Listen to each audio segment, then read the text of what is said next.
Listen, dear boy. He said that using my blood would make him stronger than if he used someone else's. He said that the protection that my mother left in me, he'd have it too. And he was right. He could touch me this time without hurting himself, unlike last time he had tried to when I was a baby. I believe you, Harry, but unfortunately the Wizarding World will not. The Daily Prophet newspaper and Ministry of Magic will do everything they can to withhold the truth from the community. The next year, in my 5th year at Hogwarts, I went through the worst internal struggle of my life. You see, when I returned from the graveyard, no one believed me that I had actually witnessed the return of Voldemort. Everyone believed me to be lying for attention. Everyone except for Dumbledore, and Ron and Hermione, of course. The Ministry of Magic began posting stories about me in the Daily Prophet, calling me Harry Potter, and not the boy who lives, but the boy who lies. But luckily, I had Ron and Hermione to help me through this dark time, because friendship, like love, can conquer anything when strong enough. That year, the Order of the Phoenix was reformed. The Order was a group of people that fought off Lord Voldemort and his servants, known as the Death Eaters. In the Order were people I knew I could trust, like Ron Weasley's family, and Sirius Black, my godfather, and Dumbledore.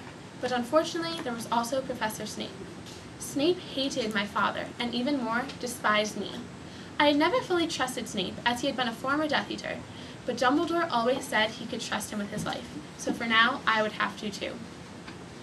Seeing as the Ministry did not believe me, they added a new member of staff to Hogwarts. Dolores Jane Umbridge was sent as High Inquisitor to overlook the students. I couldn't stand for this. In Defense Against the Dark Arts class, we weren't even learning defensive spells.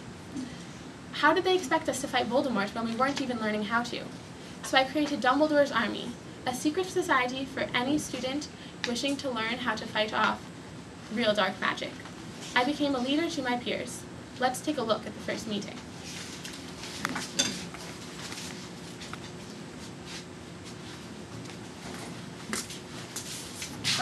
Hi, I'm Hermione Granger. You all know why we're here. We need a teacher, a proper teacher, one who's had real experience defending themselves against the dark arts. Ron Weasley and I are here to assist our friend Harry Potter. Why? Why? Because you know who is back, the evil man whose name we do not speak, you tosspot. So he says. So Dumbledore says. So Dumbledore says because he says. The point is, where's the proof? If Potter could tell us more about how Cedric Diggory got killed the night you were sent to the graveyard. I'm not going to talk about Cedric, so if that's why you're here, you might as well clear out now. Come on, Hermione, let's go. They're only here because they think I'm some sort of freak. Harry, wait! Is it true you can produce a Patronus charm, an advanced spell to fight off the Dementors? Yes, I've seen it. Blimey, Harry, I didn't know you could do that. And he killed off a basilisk snake with his sword from Dumbledore's office. It's true. Third year, he fought off about 100 Dementors at once. And last year, he really did fight off you-know-who in the flesh. Wait, look, it all sounds great when you say it like that, but the truth is, most of the time, I didn't know what I was doing. Half the time it was just luck, and I almost always had help. He's just being modest. No, Hermione, I'm not. Facing this stuff in real life, it's not like school. In school, if you mess up, you can just try again tomorrow. But out there, when you're a second away from death, or watching a friend die right before your eyes, you have no idea what that's like. You're right, Harry, we don't. That's why we need your help if we have any chance to beat Voldemort. He's really back? This connection between me and Voldemort. What if it's the reason I'm becoming more like him? I just feel so angry all the time. What if, after everything that I've been through, something's gone wrong inside me? What if I'm becoming bad? I want you to listen to me very carefully, Harry. You're not a bad person. You're a very good person who bad things have happened to. Besides, the world isn't split into good people and Death Eaters. We've all got both light and dark inside us. What matters is the part we choose to act on. That's who we really are. It's not how you are alike. It's how you are different. I've been thinking about something Dumbledore said to me once. That even though we have a fight ahead of us, we have something that Voldemort doesn't have. Something worth fighting for. We have goodness on our side. That next year, in my 6th year at Hogwarts, even Muggles began noticing some unusual occurrences caused by Lord Voldemort. At the end of that year, something happened that would change my life forever. Snape killed Dumbledore. Dumbledore had begged, saying, "Severus, please," and Snape killed him anyways. I wouldn't understand until the next year why exactly Snape had done that. But at that point in my life, I had never hated someone so much more than I hated Snape at that point. After Dumbledore's death, I knew that for my final year of education, I would not be returning to Hogwarts. Dumbledore had left me a mission, and it was up to me to save the wizarding world. I had to do it. So at Dumbledore's funeral, I wanted to tell Ron and Hermione that I would not be returning.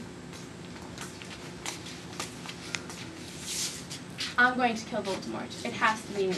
And if I meet Severus Snape along the way, so much the better for me, and so much the worse for him. We'll be there, Harry, at your aunt and uncle's, and then we'll go with you wherever you're going. You said to us once before that there is a time to turn back if we wanted to. We've had that time, haven't we? We're with you whatever happens. To this day, there are not enough words to express the gratitude that I feel towards my friends, and the loyalty that only strengthened as our friendship grew. Now, for this last part of my life, I must warn you. It was a rather dangerous experience where I did in fact die. Now remember, there's a difference between being dragged into an arena to face death and walking in with your head held high. Some would say that there's little to choose between the two, but Dumbledore knew, and so do I, and so did my parents, that there's all the difference in the world. At the Battle of Hogwarts, I came to the realization that the last piece of Voldemort's soul was within me. That part of him had been unknowingly planted in me when he tried to kill me as a baby. He would never truly be finished until I was, and that was a reason that we had always shared a deeper connection. So that night, when we came face to face, I did not put up a fight. And I was killed by the Avada Kedavra spell. Harry Potter, the boy who lived. Avada Kedavra. After I was dead, I arrived at some place which I presumed to be some form of an afterlife. It was there that I met Dumbledore.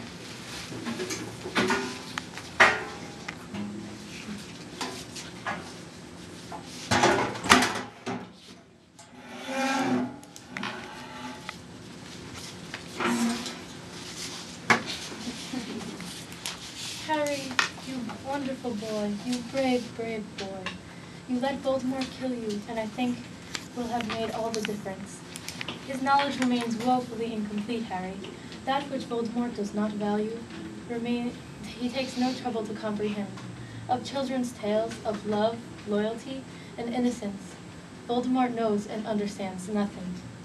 That they all have a power beyond his own, a power beyond the reach of any magic, is a truth that he has never grasped. You have a choice to make. I've got to go back, haven't I? This is up to you. I think that if you chose to return, there is a chance that he may be finished for good. I cannot promise it, but I know this, Harry, that you have less to fear from returning here than he does. Do not pity the dead, Harry, pity the living, and above all, those who live without love. By returning, you may ensure that fewer souls are maimed, fewer families are torn apart. If that seems to you a worthy goal, then we say goodbye for the present. I choose to go back, to finish ridding the world from the evil of Lord Voldemort.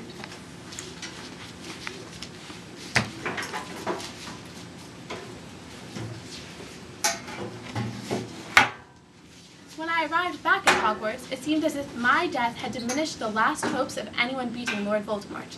I knew for a fact that it was my purpose, and my purpose to kill him alone. Neither can live while the other survives, and one of us is about to go for good.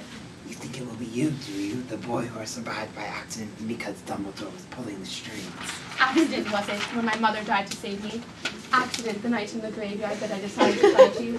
Accident that I didn't defend myself tonight and still survived and am back to fight again.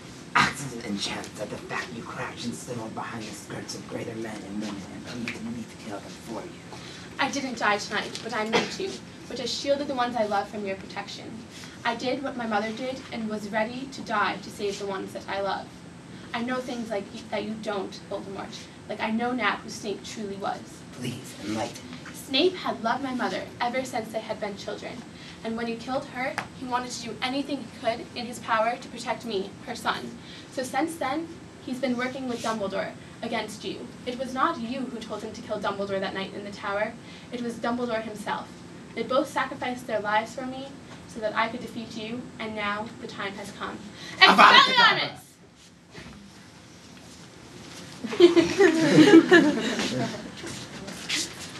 You've done it, Harry. You've killed Lord Voldemort. You killed him without even using a killing curse. His own rebounded on him.